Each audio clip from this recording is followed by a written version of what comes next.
En 1884, McWhirter et Saint-Louis ont publié cette carte des États-Unis. Dans cette carte, chaque État ou territoire est représenté par un cochon ou un porc spécifique, si vous préférez un, et un surnom accompagne la figure du cochon, stylisé différemment selon la région, pour chaque État ou territoire. Vous verrez que certaines frontières d'États diffèrent d'aujourd'hui. Certains lieux, comme le Wyoming ou le Montana, sont alors des territoires non organisés, non des États. Les Dakotas sont également encore unis. Les surnoms sont intéressants car ils révèlent un aspect de l'État, que ce soit son histoire, son peuple, son industrie ou la forme de ses frontières. La Californie est représentée par un cochon chercheur d'or, faisant référence à son industrie de l'or. Le cochon dans les Dakotas est stylisé comme un Amérindien, en référence à sa population autochtone. Le surnom de la Louisiane, créole, fait référence à son histoire et à l'origine autochtone de sa population. Et la Virginie occidentale est un cochon tenant une poêle avec le surnom de Panhandle, en référence à la forme de sa frontière. Au fil du temps et jusqu'à notre 21e siècle, les surnoms des États ont parfois changé. Par exemple, le surnom de notre Arkansas n'est plus cure-dent, pour une raison ou une autre, comme c'était le cas auparavant, et il est maintenant naturel. L'Indiana cependant est en fait encore connu aujourd'hui sous le nom de Hoosier State. Et même dans les cas où les surnoms ont changé, ils continuent de représenter quelque chose d'unique, ou du moins de caractéristique à propos de leur État. Donc, dans cette vidéo, nous allons passer en revue chaque État par ordre alphabétique et découvrir leurs surnoms actuels, ainsi que ce qu'ils signifient ou représentent.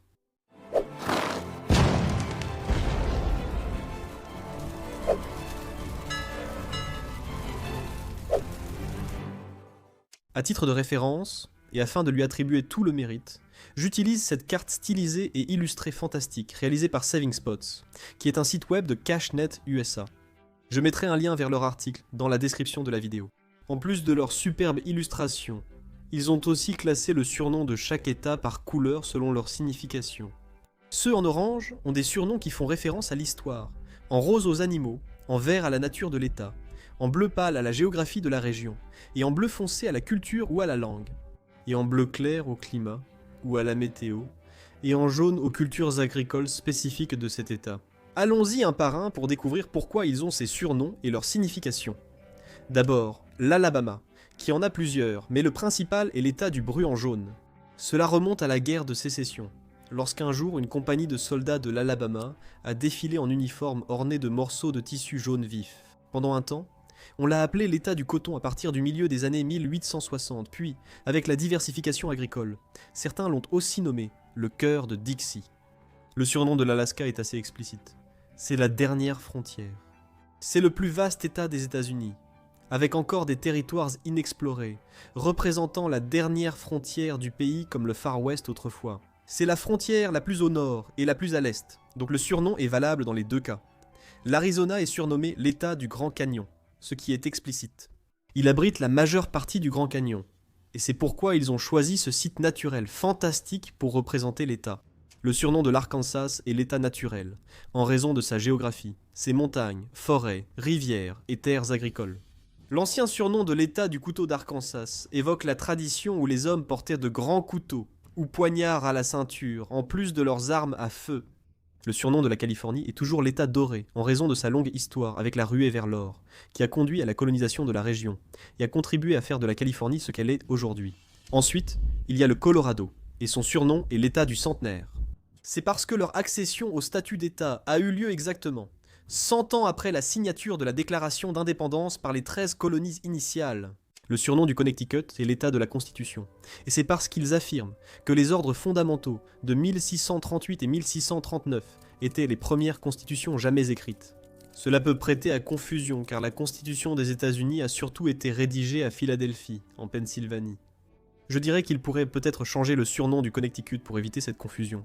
Ils ont un autre surnom non officiel, l'État de la Muscade, parce que ses premiers habitants avaient la réputation d'être tellement ingénieux et rusés qu'ils étaient capables de fabriquer et de vendre des noix de muscade en bois à la place des vraies pour tromper leurs clients. Mais ce n'est peut-être pas quelque chose dont il faut se vanter. Le surnom du Delaware est le premier État, parce qu'il a été, en effet, le premier des 13 colonies originales à ratifier la Constitution des États-Unis. La carte l'appelle aussi l'État du diamant, ce qui vient de la supposée description de l'État par Thomas Jefferson comme un joyau, entre autres, en raison de son emplacement stratégique sur la côte Est. le surnom de la Floride est l'État du Soleil. Vous le saurez en voyant certaines de leurs plaques d'immatriculation, qui évoquent évidemment le climat ensoleillé et balnéaire. Cependant, d'un point de vue météorologique, ce n'est pas l'État le plus ensoleillé, car il est devancé par l'Arizona, la Californie, le Nevada, le Nouveau-Mexique et même le Texas. Mais encore une fois, c'est un surnom, pas un titre officiel. De plus, quand on pense à la Floride, on pense à la plage. La carte l'appelle cependant l'État des Everglades, une région de Floride célèbre pour ses zones humides tropicales et ses crocodiles. La Géorgie est connue sous le nom d'État de la pêche, comme le mentionne la célèbre chanson de Justin Bieber où il dit « Je prends mes pêches en Géorgie ». L'État cultive des pêches, mais ce n'est pas sa culture principale. En fait, ce choix remonte encore plus loin, et est lié à l'effort du Sud de se donner une nouvelle image, en s'éloignant de la production de coton à cause de la connotation que ces plantations avaient avec l'esclavage. Mais les pêches étaient aussi cultivées à l'époque, car leur saison de floraison et de croissance correspondait à celle du coton. Les agriculteurs voyaient la culture de la pêche comme raffinée et européenne, et la mode orientale de l'époque, berceau des pêches, a influencé ce choix. Le surnom d'Hawaï, l'État d'Aloha, vient de la salutation hawaïenne et reflète son ancienne souveraineté et sa culture autochtone unique. D'un point de vue étymologique, le terme dérive du proto-polynésien et remonte au début des années 1800. Lorsqu'on décompose l'expression, la traduction littérale est halo, qui signifie présence, et a, qui signifie souffle. Ensemble, cela donnerait la présence du souffle, ou le souffle de la vie. Toi et moi avons exploré tout, des drapeaux aux frontières, en étudiant les pays qui ont façonné le monde. Mais étudier ces pays, c'est une chose. Faire fructifier ton argent dans ces pays, c'en est une autre. Donc, si tu penses à investir, démystifions ces idées reçues avec le sponsor d'aujourd'hui, Mintos. Mythe numéro 1. Les actions sont le seul moyen de faire croître régulièrement tes économies. Eh bien, les actions sont volatiles. Le S&P 500 américain subit de fortes chutes chaque année, et en 2025, il a chuté de près de 19% avant de se redresser. Cela peut être stressant et amener de nombreux investisseurs à faire des erreurs coûteuses et émotionnelles. Mythe numéro 2. Les actifs à revenus fixes sont compliqués et ne sont pas faits pour les investisseurs ordinaires. En réalité, investir dans le revenu fixe est plus simple que vous ne le pensez. Le marché européen des investissements alternatifs de détail a presque doublé en seulement 5 ans. C'est là que Mintos entre en jeu.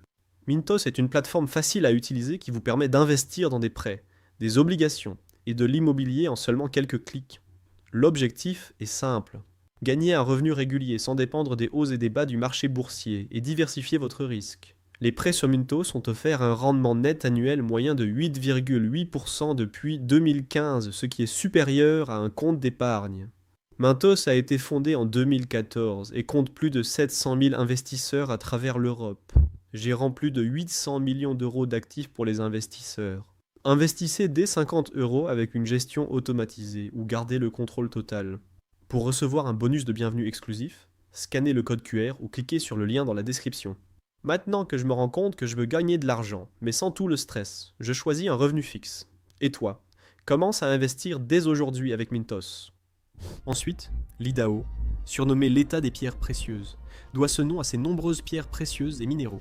Au départ, on pensait que le nom Idaho lui-même était un mot amérindien signifiant « j'aime des montagnes », mais il a depuis été découvert que c'était un mensonge.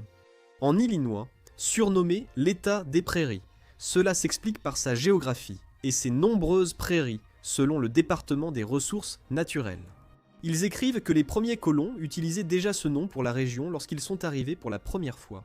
Le surnom de l'Indiana est, comme je l'ai mentionné au début, l'État des hoosiers. Et comme pour beaucoup d'autres origines de mots, on n'en connaît pas l'origine.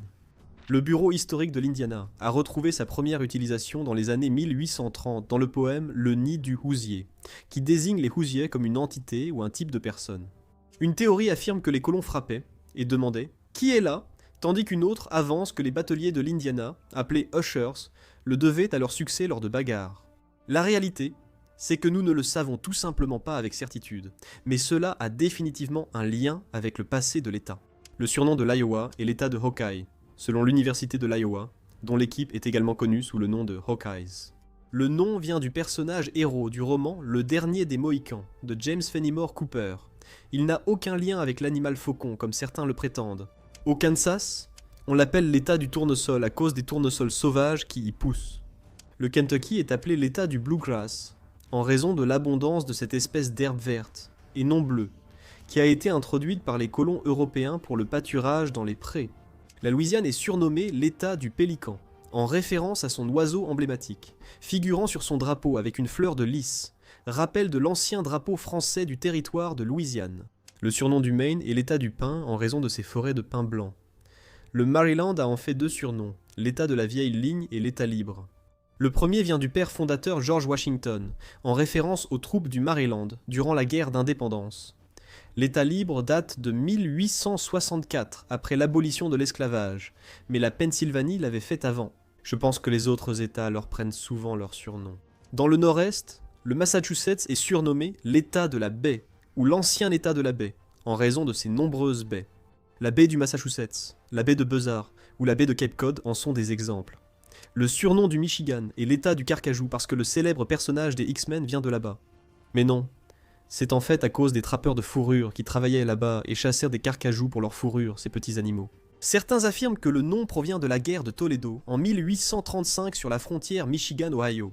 Des rumeurs dans l'Ohio à l'époque auraient décrit les habitants du Michigan comme étant aussi féroces et assoiffés de sang que des carcajous. Au Minnesota, le surnom est l'État de l'Étoile du Nord. L'Étoile du Nord fait référence à sa position en tant qu'État le plus au nord des États-Unis contigus. Le surnom du Mississippi est l'État du Magnolia, tout simplement nommé d'après la fleur de l'État. Le Missouri est appelé le Show Me State, mais l'origine de ce surnom reste floue. Il viendrait d'une citation d'un représentant du Missouri au Congrès en 1899. Il aurait dit « Je viens d'un État qui produit du maïs, du coton, des bardanes et des démocrates, et l'éloquence mielleuse ne me convainc ni ne me satisfait. Je viens du Missouri, il faut me montrer. » Le surnom du Montana est l'État du trésor en raison de ses minéraux précieux, de ses pierres précieuses et de ses métaux précieux, qui ont tous été exploités tout au long de son histoire. Le Nebraska est l'État des cornhuskers, ce qui vient d'une méthode de récolte du maïs à la main. Avant 1945, ils en avaient un autre, qui était l'État des planteurs d'arbres, car l'État a été fondé lors de la journée de l'arbre en 1872. Au Nevada, le surnom est l'État d'argent, en contraste avec son voisin la Californie, qui est l'État d'or. En 1859, un énorme gisement d'argent y a été découvert. Et en fait, le surnom du New Hampshire est l'État du granit à cause de ses carrières de granit. Le New Jersey est l'État jardin, puisque son économie était principalement basée sur l'agriculture. Aujourd'hui, seuls 15% de ces terres sont agricoles. Le surnom du Nouveau-Mexique est « Terre d'enchantement » depuis 1999. Mais son origine remonte en réalité à 1906. C'était le titre d'un livre sur l'État écrit par Lillian Whiting. New York est le célèbre Empire State. Et ce n'est pas parce que New York City abrite le fameux Empire State Building, c'est en fait l'inverse. Le nom vient de George Washington, qui en 1785 a loué la résilience de New York pendant la guerre d'indépendance, la qualifiant de graine de l'Empire. La Caroline du Nord est surnommée le Tar Heel State, en raison de sa production de goudron pour les navires. Le Dakota du Nord est surnommé Jardin de la Paix, comme le New Jersey mais en plus paisible je pense. Cela a entraîné l'existence d'un véritable jardin appelé le Jardin de la Paix, entre le Dakota du Nord et la province canadienne du Manitoba. Ensuite, il y a l'Ohio, dont le surnom est l'État du marronnier d'Ohio, à cause de l'arbre de l'État, le marronnier d'Ohio. L'Oklahoma est l'État des Sooners, où Chandler Bing a dû aller travailler dans la série Friends. En avril 1889, le gouvernement américain a fixé une heure précise pour que les colons commencent à entrer en Oklahoma, et revendiquent la propriété des terres.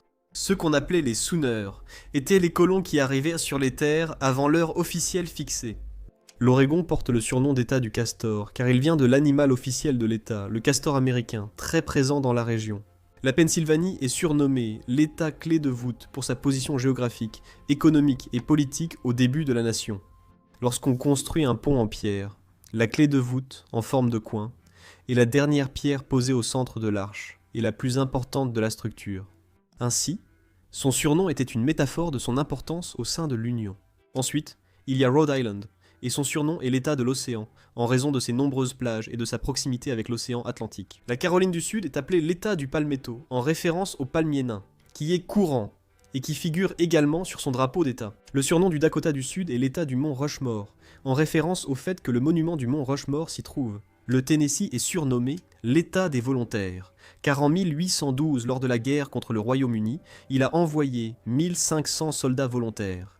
Ce n'est pas tant leur envoi ou leur nombre, mais leur rôle important dans le conflit qui compte. Le Texas a peut-être le surnom le plus célèbre, l'État de l'étoile solitaire, à cause de l'étoile unique sur le drapeau de l'État, en opposition aux 50 étoiles du drapeau national. L'étoile adoptée avant que le Texas ne réintègre l'Union représente précisément un certain degré d'indépendance et d'opposition aux États-Unis. Dans l'Utah, le surnom est l'État de la ruche, lié à l'installation des Mormons dans l'État, étant donné que la ruche est un symbole important pour eux. Le surnom du Vermont est l'État des montagnes vertes. Le nom Vermont lui-même vient des mots français vert et mont. Quand le Vermont était brièvement indépendant, ils utilisaient le drapeau des Green Mountain Boys, nom aussi donné à leur milice locale. En Virginie, le surnom de l'État est le Vieux Dominion, parce que l'État était la première colonie de l'Angleterre en Amérique du Nord. L'État de Washington est surnommé l'État toujours vert pour ses vastes forêts de conifères. La Virginie occidentale est surnommée l'État des montagnes, car c'est le seul État américain situé entièrement dans les Appalaches. Le Wisconsin est surnommé l'État du blaireau, non pas en raison de la présence de cet animal dans la région, mais à cause de son association avec les mineurs de plomb dans les années 1820. Les prospecteurs venus chercher des minéraux dans l'État, sans abri l'hiver, ont dû vivre comme des blaireaux dans des tunnels de montagne. Et enfin, le Wyoming est surnommé l'État de l'égalité, parce qu'il a été le premier État de l'Union à accorder aux femmes le droit de vote. Voilà donc les surnoms actuels des 50 États américains. Quel est votre surnom préféré? Et en changeriez-vous certains? Dites-le moi dans les commentaires. Merci beaucoup d'avoir regardé cette vidéo. Abonnez-vous pour voir les prochaines vidéos. A bientôt pour plus de culture générale.